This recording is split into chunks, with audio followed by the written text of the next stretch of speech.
आप जब भी मंदिर जाते हो अपना माथा भगवान के आगे टेकते हो। हमारे जीवन की कठिनाइयां सारे भगवान के चरणों में चली जाती है। हम हल्का महसूस करते हैं। ऐसा अनुभव कभी किया है? ऐसा ही प्रसंग मैं आज आपको सुनाने जा रहा हूं, जिससे साक्षात ठाकुर जी के दर्शन होंगे। हरे कृष्णा दोस्तों, मैं हूं दीपक महेंद्र। मध्य प्रदेश में एक जगह है पन्ना। पन्ना से थोड़ी दूर एक गांव है। वहां पर अनंत भक्ति में लीन हिम्मत दास जी रहते थे। हिम्मत दास जी ठाकुर जी के इतने अनन्य भक्त थे कि अपने गांव से पन्ना 5 कोस दूर आते थे, रोज डेली भगवान के दर्शन करना, फिर कुछ खाना। ऐसे ही रोज का उनकी दिनचर्या थी। वह व्यक्ति गरीब थे, लेकिन ठाकुर जी पे अनन्य विश्वास था उनको। इतना विश्वास था, जो करेंगे ठाकुर जी अच्छा करेंगे। एक दिन करताल बजाते हुए जा रहे थे गांव से पन्ना। बीच में जंगल पड़ता था। 4 लुटेरे उनके आगे आ गए और बोले, लाओ तुम्हारे पास क्या है, सब दे दो हमें। हिम्मत सिंह जी ने बोला, मेरे पास तो एक करताल है, ले लीजिए। लुटेरों ने बोला, और क्या है? कहते हैं, और हरि का नाम है, वो भी ले लीजिए अगर ले सकते हो तो। करताल लेके 4 लुटेरे थोड़ा आगे बढ़े। हिम्मत दास जी ने ठाकुर जी से प्रार्थना करी, कहा, ठाकुर जी जैसे आपकी मर्जी। वो आगे बढ़ गए। पीछे से आवाज आई लुटेरों की फिर से, अरे अरे, ये करताल आप अपनी वापस ले लीजिए।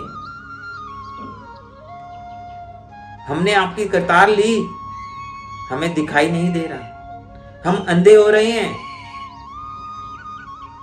आप तो बहुत महान संत हैं, आप कृपया करके अपनी करताल वापस ले लीजिए, हमें क्षमा कर दीजिए और अपने ठाकुर जी को बोलिए हमारे नेत्र वापस कर दें। ऐसा लुटेरों ने बोला हिम्मत दास जी को। हिम्मत दास जी ने बड़ी प्रसन्नता से वो करताल अपने पास ले ली और ठाकुर जी से प्रार्थना की। ठाकुर जी से प्रार्थना करने लगे। हिम्मत दास जी कहने लगे, चोरन से दिलवाओ खड़ताल, चोरन से ना मुख मोड़ो नंदलाल, चोरन को भी करो निहाल। ऐसी प्रार्थना करी उन लुटेरों के लिए भी।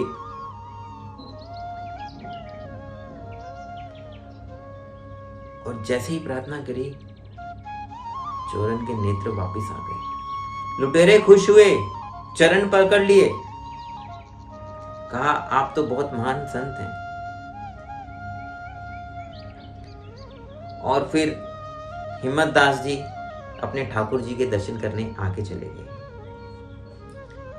और इस कार्यकलाप में इतनी देरी हो गई थी कि ठाकुर जी के मंदिर के कपाट बंद हो गए थे। वो बड़े परेशान हुए। हिम्मत दास जी आज ठाकुर जी के दर्शन नहीं कर पाया। इधर उधर बैठे छाया ढूंढ रहे थे। धूप बहुत तेज थी। नीम के पेड़ के नीचे बैठे मंदिर के सामने और भगवान का जप कर रहे थे। बहुत उदास हो गए थे कि आज ठाकुर जी के दर्शन रह गए मेरे, मैं दर्शन नहीं कर पाया। ठाकुर जी ने प्रसन्न होके हिम्मत दास जी को दर्शन दिए। कपाट अपने आप खुल गए। साक्षात ठाकुर जी हिम्मत दास जी के सामने थे। घुंघराले बाल, मोटे मोटे नैन, विजंती माला पहने हुए, इतने सुंदर। ठाकुर जी को देखकर हिम्मत दास जी अपनी सुध बुध खो बैठे, कुछ बोल नहीं पा रहे थे ठाकुर जी के सामने। अपने भाव विभोर हो गए, अश्रु बहने लगे ठाकुर जी को देख के कि ठाकुर जी ने मुझे दर्शन दे दिए। ऐसे सच्चे भाव थे हिम्मतदास जी के। ये बात पूरे गांव में फैली। पन्ना में ही पूरी आग की तरह ये बात फैल गई कि हिम्मतदास जी को ठाकुर जी ने दर्शन दिए। जैसे ही गोस्वामी जी को पता चला कि ठाकुर जी ने दर्शन दिए हिम्मतदास जी को, गोस्वामी जी कहने लगे, आप तो बहुत महान हैं। मैं इतने सालों से पूजा कर रहा हूं, लेकिन मुझे तो इसका अनुभव भी नहीं हुआ, ऐसा आगाज भी नहीं हुआ मेरे को। लेकिन आप बहुत महान संत हैं, कृपा करके आप पन्ना में ही रुक जाइए, आप इस मंदिर को सेवा कीजिए, ठाकुर की सेवा कीजिए। ऐसा ही हुआ। हिम्मतदास ने गोस्वामी जी की बात मानी। रोज कीर्तन होने लगे उस मंदिर में, चर्चा होने लगी कृष्ण पर, कथा होने लगी, भागवतम होने लगी। एक दिन बहुत सारे साधु का न्योता आया कि हम भी आएंगे। हिम्मतदास जी ने कहा, आइए।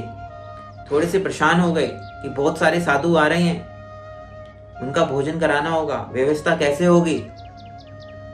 पन्ना आ चुके थे अपनी पत्नी के साथ। अपनी पत्नी से विचार किया कि अब कैसे करें, कैसे भोजन का व्यवस्था करें, बहुत सारे साधु आ रहे हैं। पत्नी ने कहा, चिंता मत कीजिए, ठाकुर जी हैं, सब व्यवस्था कर देंगे। आप जाइए बनिए की दुकान पे, सामान लेके आइए। हिम्मतदास जी बनिए की दुकान पे गए। उन्होंने बोला कि कल बहुत से साधु आ रहे हैं, थोड़ा सा सामान दे दीजिए ताकि मैं उनको भोजन करवा सकूं। बनिए ने कहा, पहले का बकाया चुकाया नहीं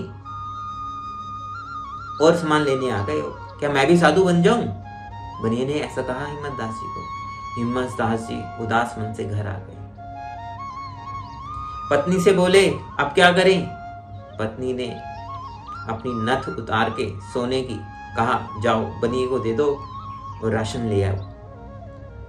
हिम्मतदास जी फिर बनिए के पास गए, नथ दी, राशन लिया, साधुओं को भोजन करवाया। बड़ी प्रसन्न थे दोनों साधुओं को भोजन करवाते हुए। साधु भी बड़े प्रसन्न हुए, बहुत आशीर्वाद दे के गए।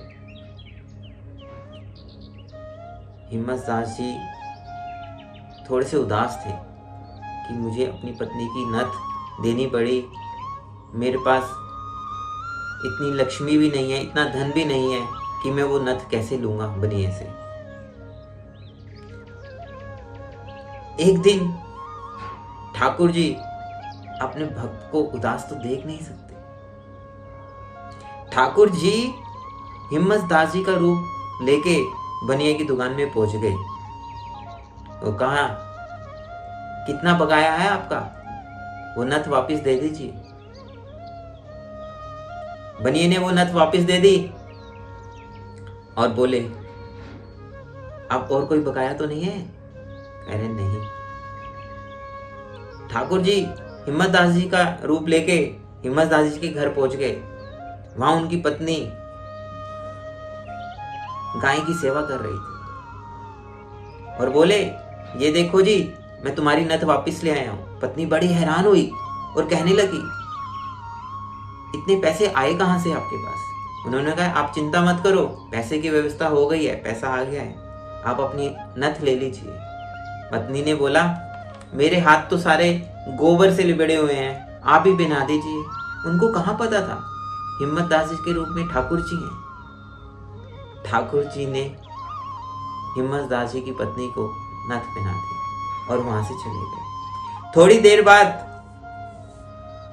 हिम्मतदास जी वहां आए, अपनी पत्नी की नथ पहने हुए देखा और उन्होंने कहा, अरे ये नथ कहां से आई?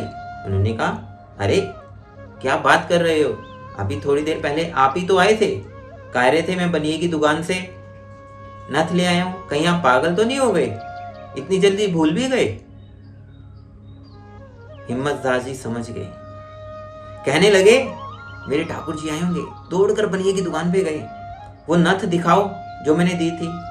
बनिया भी कहने लगा, अरे हिम्मत दास जी अभी तो आए थे, सारा बकाया आपने ही तो चुकाया और नथ लेके गए, आप दोबारा मांग रहे हो मेरे से? मेरे पास नहीं है, मैंने आपको दे दी है। हिम्मत दास जी बहुत भावुक हो चुके, कहने लगे, मेरे ठाकुर जी आए थे, आपका बकाया चुका गए। रोने लगे। घर आ गए वापस, अपनी पत्नी को पूरा किस्सा बताया कि मैंने नहीं किया, मैं नथ वापस नहीं लाया था। उनकी पत्नी भी बहुत भावुक हो गई, रोने लगे। ठाकुर जी के सामने मंदिर गए, मंदिर में भगवान के चरणों में पड़ गए। ठाकुर जी आप आए थे, आपने हमारी मदद करी, आपने हमें दर्शन नहीं दिए, हम आपको पहचान नहीं पाए। उनकी पत्नी बोल रही, हमें क्षमा कर दीजिए। ठाकुर जी फिर उनके सामने साक्षात प्रकट हुए, बड़ी प्रसन्नता से बोले, हिम्मत दास जी अब अगली मुलाकात वृंदावन में होगी। बस इतना सुनते ही ठाकुर जी अंतर ध्यान हो गए।